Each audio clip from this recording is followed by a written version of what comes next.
Awesome. So, hey everybody, good evening. This is a special Rosh Chodesh Adar class. It is well, technically tonight's actually the end of the previous month of Shvat, but the first day of Adar is technically on Shabbos, but because it's like one of these months, you straddle the 2 months. Today, this is Rosh Chodesh Adar, and we shouldn't be skimpy with our joy. So it applies to tonight as well.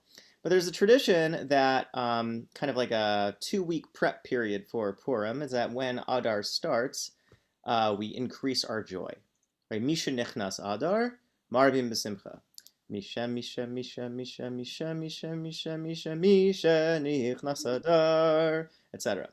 So, um, the question I want to pose before we jump into the material is, what does it mean to increase your joy? Like, what does that mean?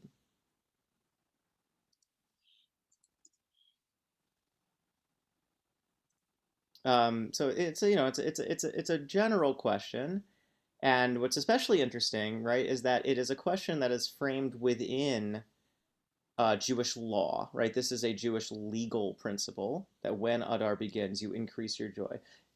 Interestingly, well, actually, we'll get into the contrast soon. But by contrast, right, when Av starts, you're supposed to decrease your joy, but it specifies what that means. And it's very telling to me, it's very interesting to me that when we're talking about sadness or lessening our joy, there are certain ways that we can specify. Right? We can say, oh, here's some universal things that we can all do. But when it comes to joy, halacha, right, which is like a detail-oriented system, decides not to tell us what to do. And I find those lacunae, right, those gaps in law, especially fruitful and especially provocative. So I want to start prying open that gap with all of you and jump right in. So I'm going to share a source sheet, which is not appearing. One moment. There we go. Beautiful. All right. Can everyone see that okay? All right, I'm going to make it a little bit smaller. Great. All right. Great. So that's second page. Great. So let's look at kind of the germ text, right? Like the seed text for this idea. So the seed text for this idea is found in Maseches Tainus, in the Talmudic tractate that is all about fast days. And that's surprising, right? Because you think, like, why is this thing about a happy month and a fast day? That seems, again, jarring. That kind of friction is especially interesting to me. So it says, Misha nichnas Av mima'atin b'simcha.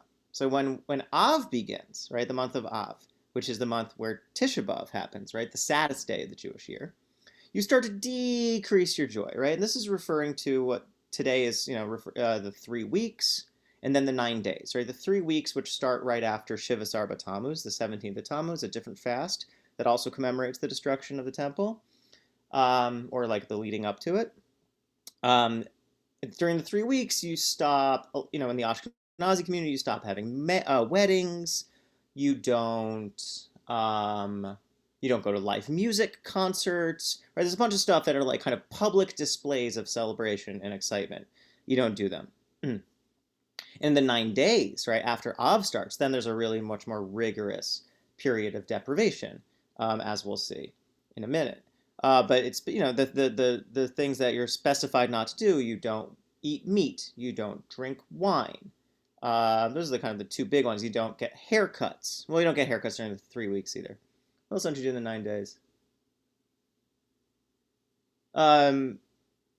Yeah, but it's a kind of an intensification of this purpose of this period of lessening our happiness. But to understand anything, you have to understand its opposites. The Talmud brings the opposite of Av, which is Adar.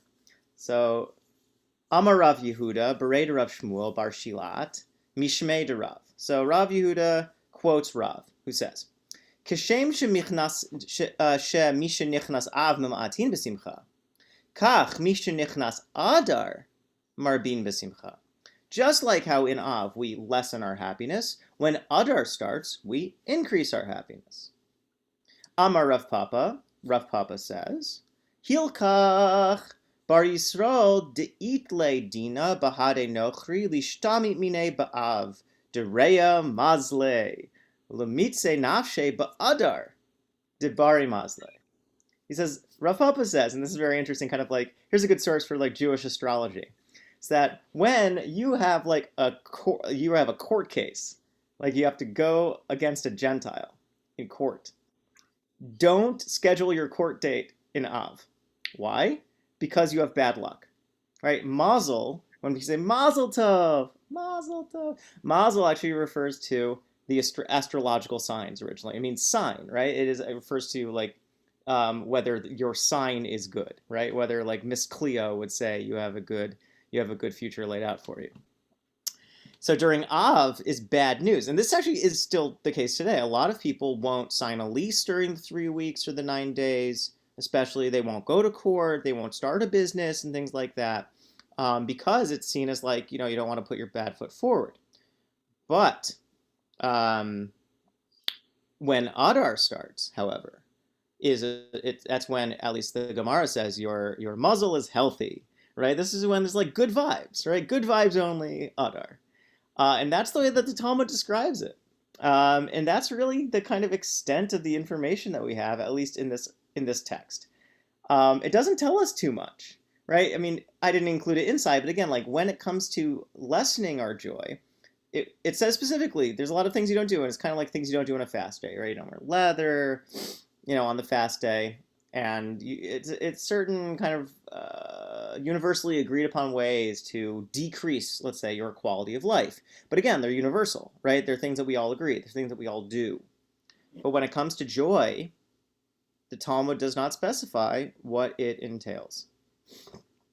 So, I want to jump to a very interesting text from Reb Nosson Sternhartz of Nemirov, who was the main disciple of Rebbe Nachman of Breslov. So I often refer to the Nachman-Nosson industrial complex, right? So a lot of the Breslov literature was produced after Rebbe Nachman's death, and it was done under the auspices of his disciple Reb Nosson. Now, Reb Nosson's a faithful disciple. We can accept that these post-mortem texts are still like authentic, but still, like, the hand of the editor is in there too. So this is one of Reb Nosson's like written works, but gleaned from the teachings of Rebbe Nachman. So it is organized according to the Shulchan Aruch, and it's a bunch of Hasidic teachings, but pinned to a specific halachic topic. It doesn't tend to be halachic in its content, but it's thematically, associated with, organized according to the halachic topic. So this is from the section Orach Chaim, which details the laws about the calendar and like the ritual day, right? Prayer and holidays is basically what its topics are. So he writes, and this is as our rabbis said, when Adar enters, we increase in joy. The essence of perfection is in joy. As with the exact language, i.e., like if you pay attention to the specific words that the rabbis choose, Mishe Nichnas Adar, when Adar enters, right? It's not when Adar begins. That's like an idiomatic translation, but when Adar enters. Since joy really should be associated with Nisan, right? He's bringing up what's called in the Talmud, which we talked about in our Talmud class, a Havamina, right? When Adar enters, we increase in joy. And he's associating what he calls perfection with joy. But let's like kind of put that in the back burner for a second. But he's saying, why did they use the language of enter? Because what is Adar? It's really, in a sense, a prosdor, right? An entryway. What's it called? An antechamber to Nisan, right? Nisan is the month that comes next, and Nisan is the month with which holiday? Passover, right? And Passover is the holiday that encapsulates the most significant event in Jewish ritual mythic history, right? When I say mythic, I don't mean like it's fake. I mean like it is a meaning system that repeats itself, right? It's a system of that organizes our life, right? So like Passover, right? The Exodus, the liberation from Egypt. You'd think that would be the holiday or the month in which you would say, "Aha!" When Nisan starts, you increase your joy. Now, to be fair, this is a good point because the Exodus is, I don't know, pretty important. But B, it's a good point because during Nisan, actually, you don't say the Tachnun prayer. You don't say the prayer of like contrition and forgiveness and da da da da da. Nisan is a happy month. We don't say the I'm sorry prayer during it. So it is a month that's associated with good vibes.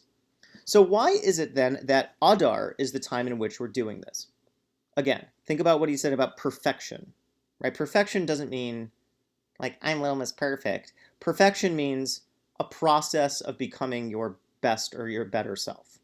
Okay? So the greatest miracle, right, the biggest nace that the Jewish people ever underwent was in Nisan, Passover, the Exodus. But since Haman HaRasha, right, Haman the Wicked, wanted to overpower us in Adar, since we merited to overpower him by means of joy, thus we increase our joy from Adar on. So, why is joy specifically associated with Adar? Not just because we had a great reversal, right? It's not just because we were able to defeat a wicked villain, but it was also because we were able to do it by means of joy. Joy was the means through which our victory manifested itself. With Exodus, we have liberation. You have release, right? You have freedom, right? But that's its own inyan, right? That's its own idea.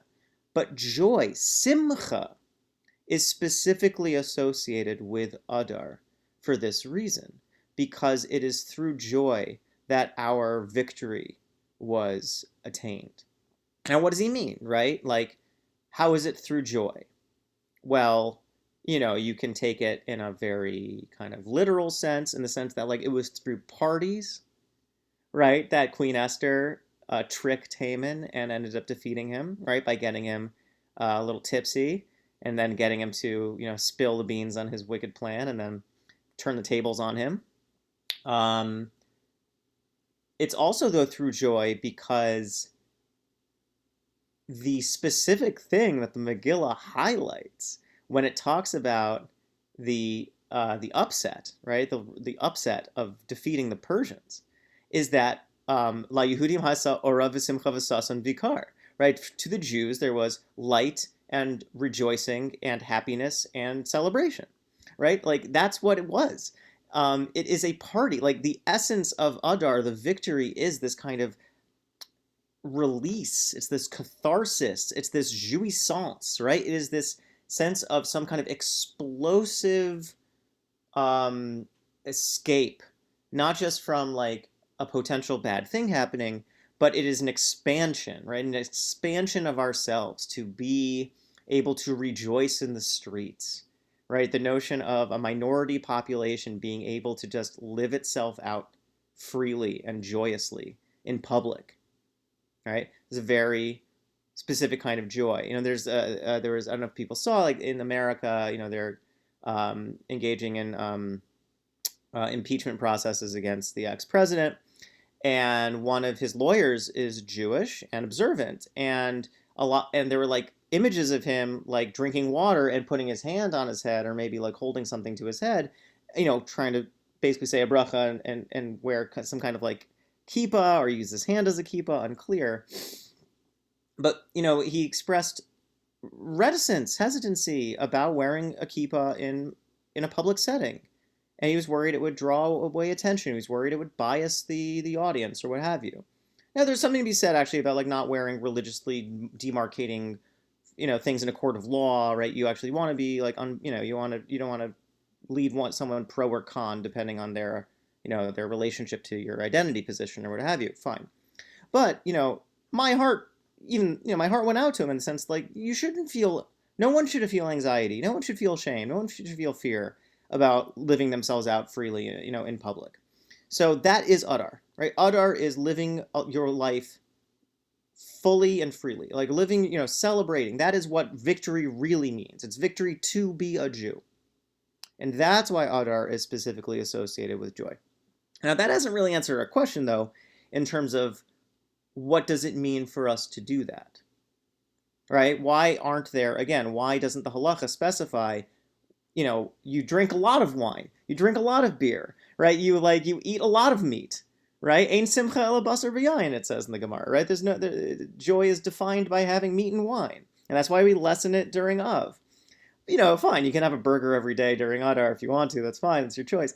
But it doesn't specify that, right? So I want to hold in the back of our mind the point he's making about perfection. That the essence of perfection is in joy. Ikar hatikun hu simcha. Joy and, let's say, self-development, right? Self-actualization are related to each other. Both by a means through which one does that, right? Joy is a way to actualize yourself. And also, in actualizing yourself is a joyous act. Yeah, authenticity. That's a nice word to invoke, Susie. Right, to be authentic, right? So, it seems like the relationship between tikkun, say authenticity, it's quite nice, and joy seems to be significant. Okay. So here's another Hasidic text. This one precedes the one we saw, but in terms of like the narrative we're crafting, I wanted us to see that one first. But in terms of kind of setting the precedent for self-actualization and joy being linked to each other. So here we have, again, another Havamina, another like surprise, B'timiyah, right? Right? It says, what are you talking about? It's weird. It's astounding. It's confusing. Why do you say when Adar enters, you increase your joy? Since the substance of the miracle was during the 14th and the 15th. So now his issue isn't with Adar. It's not about Nisan anymore. It's like, fine.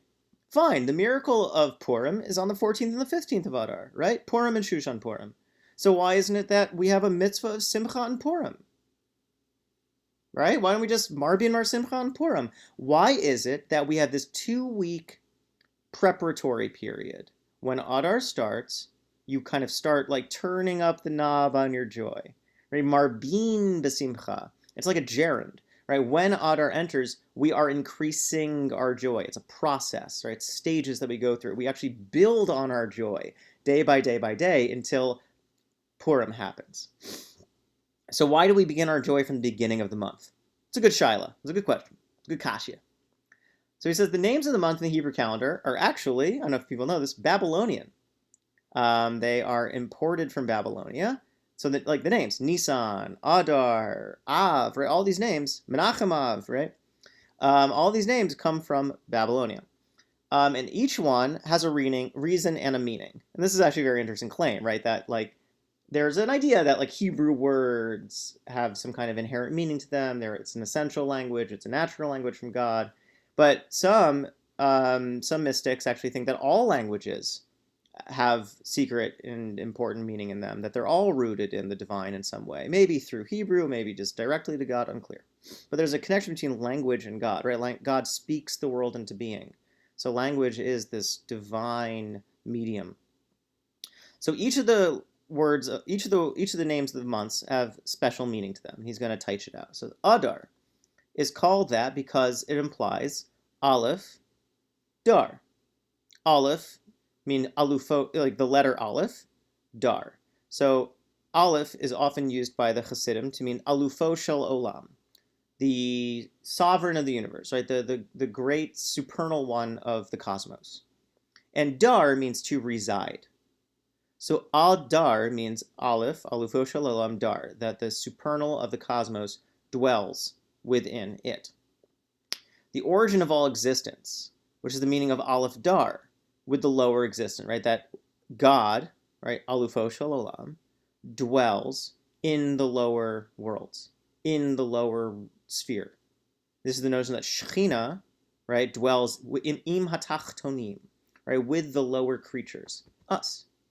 There's an idea in the Talmud that when Israel was sent into exile, the Shekhinah went with them, went with us. Right? The Shekhinah is proof positive that specifically where you think God might not be is precisely where God is. The Shekhinah goes right where you imagine God would not go. But it proves that God actually cannot be confined and cannot be contained. Right? God is going to be beyond any human categories and any human understanding. So, Adar. So why is it then that Adar is associated with joy? Because it is the month in which we realize, or that it manifests, that God is dwelling in these hard to find, these lowly places, these difficult crevices. And that's a joyous thing. That actually is the source of our joy, right? Being able to find meaning in this lower world. God, in a sense, is this joy that we can detect and we can identify with, that we can elicit, even in this lower world. So that's why it's Adar. Okay, so if we bring these two texts together, right, we can kind of read them together in terms of saying, why is it that we have this practice of increasing our joy today, right? Not just at Purim, not just having a party and getting wasted, but why is it that increasing our joy is a spiritual, mystical practice as such that begins at the beginning of Adar, not just as part of Purim? One, it's not Nisan, because Nisan is an expansive holiday time of freedom. And I think actually what's being implied here, although I want to talk more about this later, is that before you can have freedom, you need authenticity. That you need to have Adar before you can be liberated. You need Purim before you can have Pesach. You need the Hamantashen. You need to eat them so you can get rid of the chametz. You need to be able to access your authentic self, your actualized self, because that's what needs to be freed. So Adar is actually a practice of turning up that joy so that your self starts to shine out in that kind of way, radiate outwards. And that's the self that you're like noticing now, and that becomes the focus of your attention in terms of, okay, what does it mean to free this self? What does it mean to bring liberation to this self? Or what does it mean to clean out the chametz from this self, which we'll talk about in Nisan. Okay, so that's why it's not Nisan. That Adar is a time of joy because it's a time of tikkun, it's a time of actualization, and it's a time of a certain kind of like release, cathartic victory. And then the second point is, okay, fine, but it's Adar, not just Purim. Why? Because Adar is a time in which we are especially attentive to the detectable hidden presence or tucked away presence of God in humble and subtle ways. That it's when we start looking for and it's a joyous fact that God is here and God is present in the lower worlds, despite appearances, despite insistences to the contrary. And to realize that is an incredible, again, a cathartic moment of release and joy. To realize that there is divinity to be found in the lower spheres.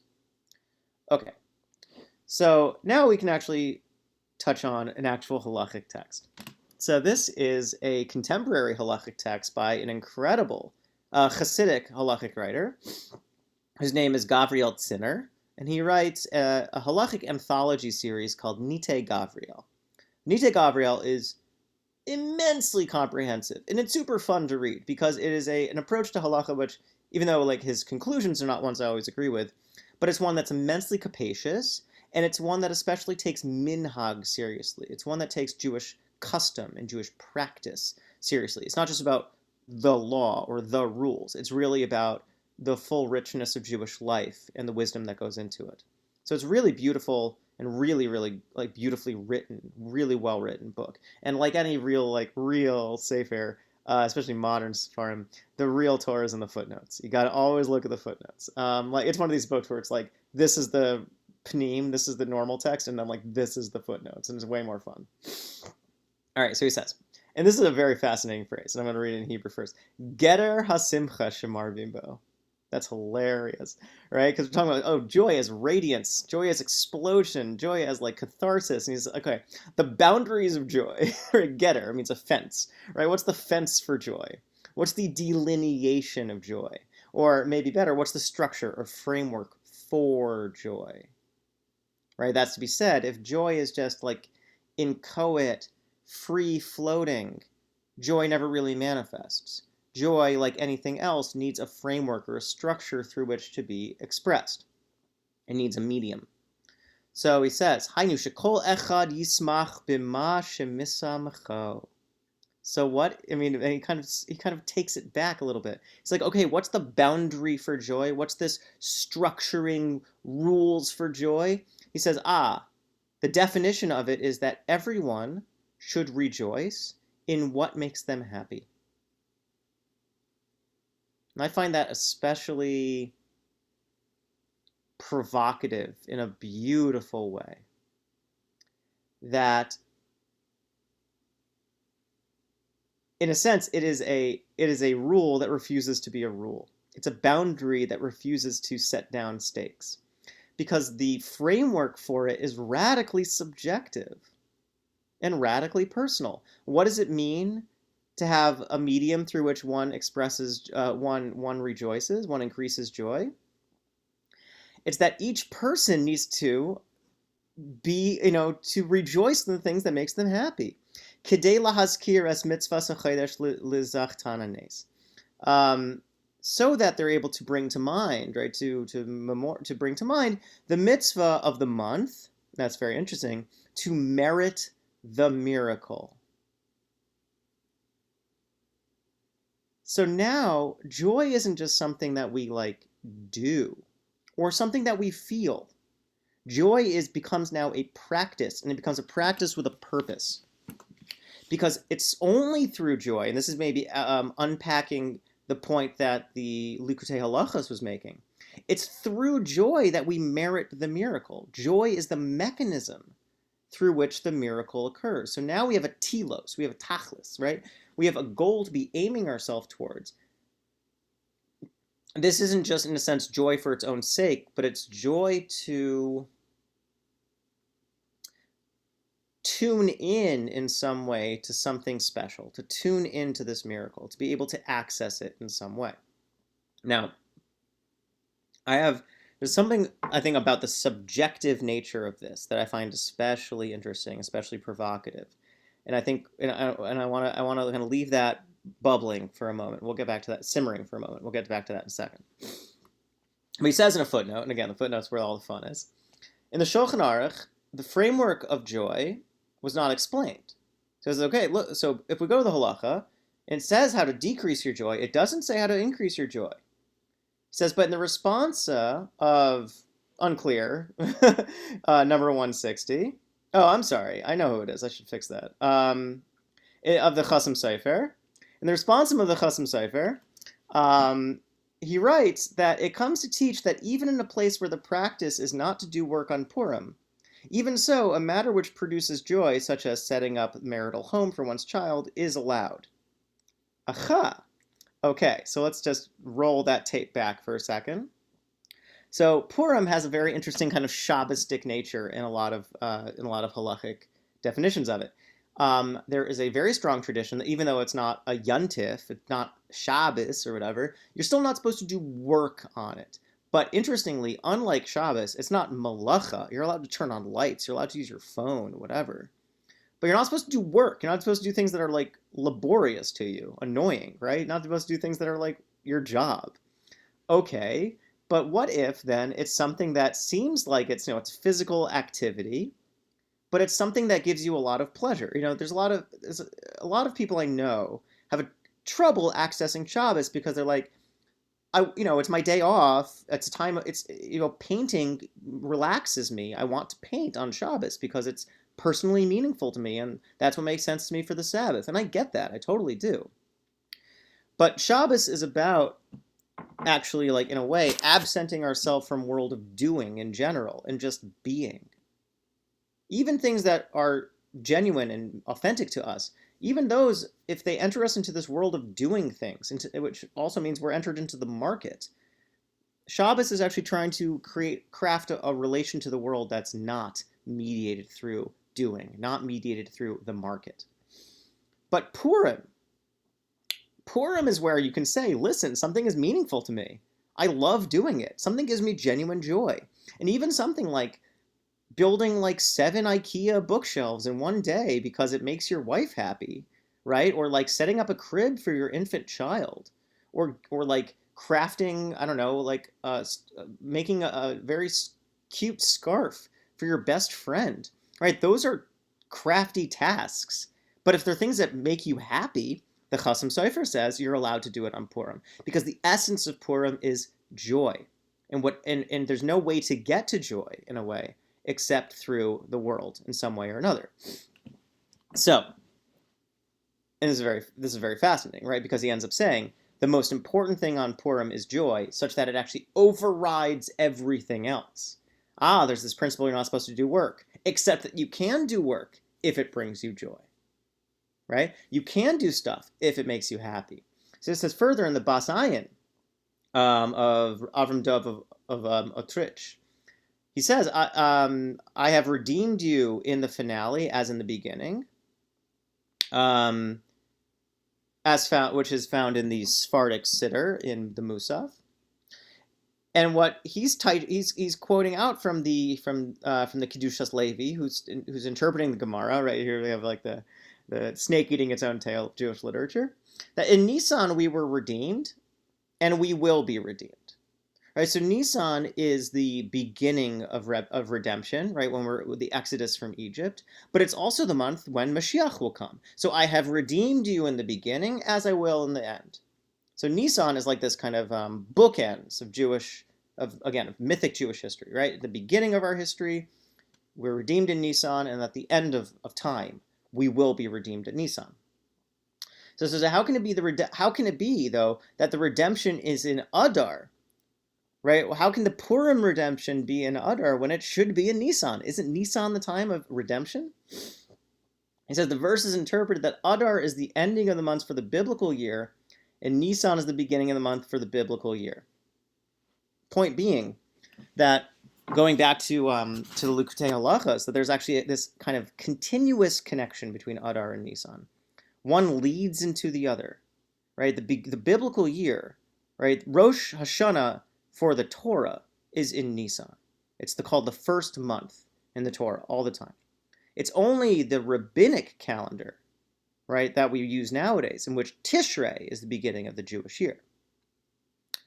So, Adar ends up actually, in a way, being imbued with the significance of Nisan. So Adar has this liberatory energy, but you can only have Nisan if you have Adar. One comes after the other. Adar's the end that flows into the new beginning of Nisan. So that's true calendarically. But I want to say it's also true existentially. Because I think what's being hinted at here is that you can only have freedom if you have joy. You can only be liberated if you have freed yourself into authenticity.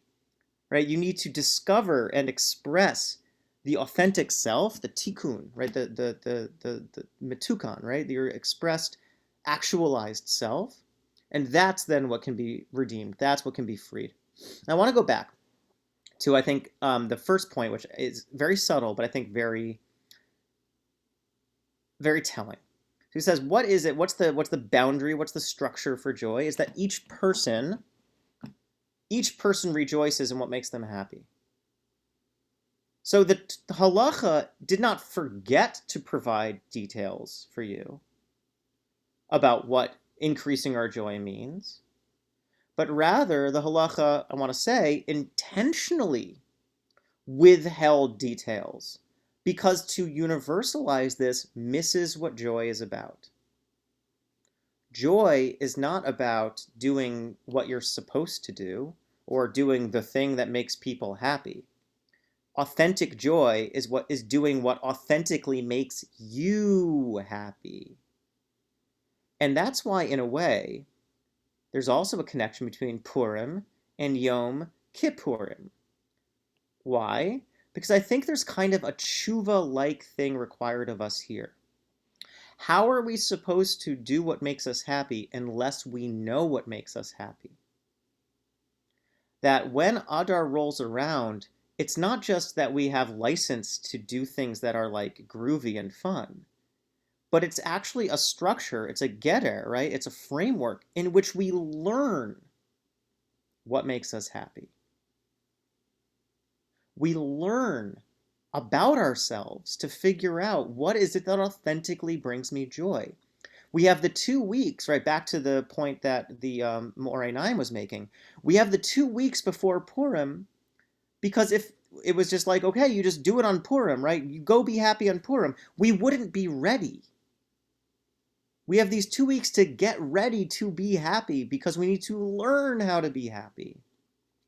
I think this is generally, I think, like an incredibly powerful, subtle point that halacha is making, that joy is radically subjective, radically personal. And thus, to learn how to express joy and to access joy means you need to learn who you are and what you're about. You need to figure out, what is it that genuinely makes me happy? What is it that brings me joy? Because to do the joy, to increase the joy, I can only do what actually makes me happy. So like, you can't just do the thing of like, oh, ein simcha ela basar b'yayin, right? Everyone should just like groove out and have wine and drink meat. Because what if you don't like meat, right? What if you don't like wine? What if you don't like this? What if you don't like that, right? This is a time for you to learn, what is it that actually is the things that my soul needs?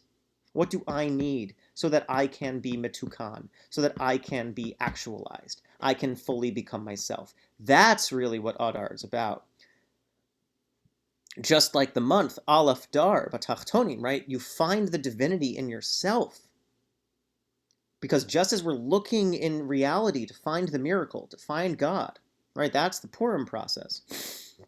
We're looking in the lower worlds, right? In Megillus Esther, God is not mentioned once. It's the most hidden God is. God does not appear at all. God is only nestled in the cracks, right? Tucked away, not visible, not apparent.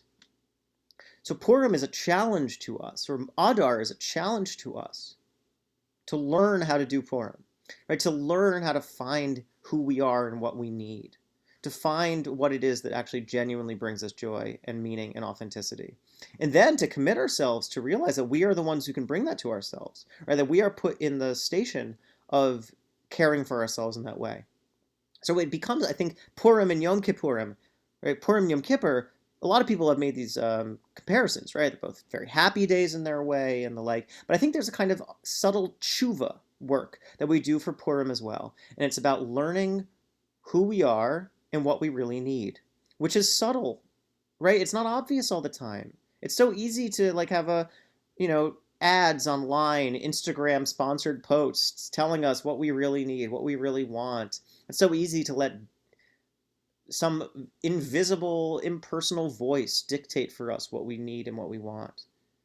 But Adar is about rediscovering a relationship with ourselves to learn what it means to merit the miracle, to learn what it means to actually earn our joy in an authentic way, to learn what it means to figure out, in giving ourselves something, to figure out what we really need. Um, so I just want to close with this last, again, it's a Hasidic text, but it's also a halachic text. It's some of my favorites, right? People are like, oh, it's all spiritual or whatever. But there's a really fascinating halachic literature that came out of the Hasidic world as well. So this is from the Munkach Rebbe, Chaim Elazar Shapira of Munkach. And he's also writing on Orach Chaim, also on this same principle. He says, Kol echad yismach b'ma shemesamcho. Okay, so the Nitei Gavriel is quoting the Munkacher. He says, everyone rejoices in what brings them happiness. Again, it's a radically personal, radically subjective thing. We need to figure out what it is that genuinely makes us happy, and that's what we're called to do on Adar, in Adar. And again, that's why we need the time, right? You need 14 days. We need our whole lives, really, to learn what authentically brings us joy. B'chol davar shenucha laharbos b'simcha mitzvah ika. He pushes it a little further. He says, in everything that you realize does bring you joy, there's a mitzvah in that. It doesn't just become a nice thing to do. for you to like, again, I think that's what we see, like, oh, self-care, self-love. But it's not just like a nice thing to do. He says there's a mitzvah. You are obligated, in a sense, to care for yourself, to love yourself, to figure out what genuine joy looks like for you. And you have a mitzvah to do those things. Every day of I have a friend who in Elul has like this beautiful tshuva practice of like of doing kindness for people, and every day is like another thing, another task that he like creates for people to do, another beautiful act of loving kindness to do in the world. And similar, I would say, yeah, and that's kind of Purim in a way. I mean, Adar is, I would say, 2 weeks in which, and it should only be these 2 weeks, right? But it is a time of bringing your attention to yourself, of doing self-care, of figuring out what it is that brings you joy, treating yourself to that beer that you really like, whatever it is, right? Like getting yourself a nice little gift. Like Adar is the time to do it, because Adar is the time where we prove to ourselves that we're worth it. Adar is the time where we prove to ourselves that there's something in us that can be perfected. There's something in us that can be actualized. Something in us that deserves attention and love and care. And once we access that part of ourselves, that's what's able to rejoice in Purim. And also then, again, as a lead into Nisan, and that's what it is that can be free. We need to enlarge ourselves in a sense so we can really look at ourselves to figure out what our chametz is. V'kol echad yishar b'libo v'nafshay ela nakat pratei devarim l'simcha she'az hayam emayit acharini ezo devarim. Right, in each matter, and everyone in their imagining in their heart and soul could restrict it to certain matters. Or you could say, oh, like there's certain things that I should do, or certain things that, like I'll put a limit for myself. I'm not going to really go whole hog. I don't really deserve it. But in truth, he says, the commandment lies in all ways it is possible to increase. Mashma, rak be'elu advarim yarbe az b'simcha v'emes. Mitzvah bechol ma she'efshar laharbos b'libay v'inyanav b'simcha shel mitzvah l'kayim divrei chachamim al kein naktu stam. And he says explicitly, this is why the halacha kept it generic. It didn't specify what it is you have to do, because if it had said, you have lots of wine, you have lots of meat, you learn lots of Torah, right? Whatever it is, these things that you should be doing, then the people who those things didn't speak to would have to be inauthentic. They would have to do things that don't actually authentically give them joy. And they're also, again, they're in this like kind of should world. It's bespeaking moral values, social values. But if joy is something radically personal, it can't just be what you're supposed to do. It has to be what you actually love, authentically love. And that's the task of Purim. That's the task of Adar. That's the spiritual work of Adar, is learning about yourself, gaining acquaintanceship with yourself, making friends with yourself. Just like any friend, right? You pay attention to them, the things that they slip, the things that they admit, the things that they say, so that you can get them an amazing birthday present when it's their birthday, right? You start to learn how to pay attention to yourself. You learn, you realize like, oh, that's a thing that I really wish I had. Oh, that's a thing I really wish I did. Oh, that's an energy I really need in my life. And then you realize, and again, here's like the second step, it's very subtle. And then you realize that you're the one who can do that. And that's actually a moment of, I wouldn't say pride, but it's a moment of worth. Right? Because there's a risk of hedonism when it comes to like, it's like, when joy means I get to consume a lot and have all the goodies I like. Yeah, there's a truth to that. But the end is not so that you can just consume. It's not just to be a consumer, it's to be a producer of joy. Because you learn how to give yourself joy so that on Purim, you become a pure conduit of generosity for others. That's actually the ikar of Purim. And there will be a class I'll give on that before Purim as well. But the ikar of Purim isn't hedonism. I think it's actually been corrupted in a lot of ways. The point of Adar, in a way, is learning how to give yourself treats, to learn how to give yourself joy. But you learn how to give yourself joy to realize that you can give it. It's you who is able to provide joy to others. It's you who is a producer of joy. And then when Purim comes, you become one who gives to others without withholding. If someone reaches out their hand, you just give and you don't pay attention. You become a channel of giving, a channel of generosity. So the Munkacher specifies that Adar, right, is about authenticity, because it says if we had specified the things that you're supposed to do, then you would have restricted your attention to those things and you wouldn't have done it for others. But since we left it general, it's left you with the task to figure out what is it that brings me joy and what is it that I really love and what is it that I really need. And then you have the work, as it were, of figuring that out, and then the result, the production of realizing that you are actually the one who's able to provide those things in the world.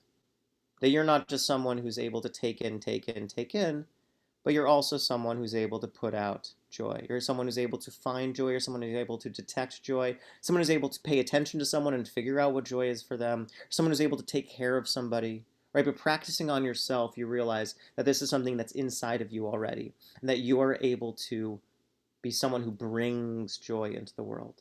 That you turn your soul, in a sense, into a lab, into a spiritual laboratory. And the lab is figuring out, you're experimenting for 2 weeks. What is it that to actually pay attention to someone and to bring them joy, to bring them love? Such that when Purim happens, you've practiced it and practiced it and practiced it, such that when Purim happens, you are now an expert in loving generosity and joy production, so that you are just exploding with joy the whole day long for everyone and anyone you encounter. So that's how I understand the entrance of Adar, is that it is a mystical spiritual laboratory in learning how to find joy, learning how to detect joy, and learning how to provide joy.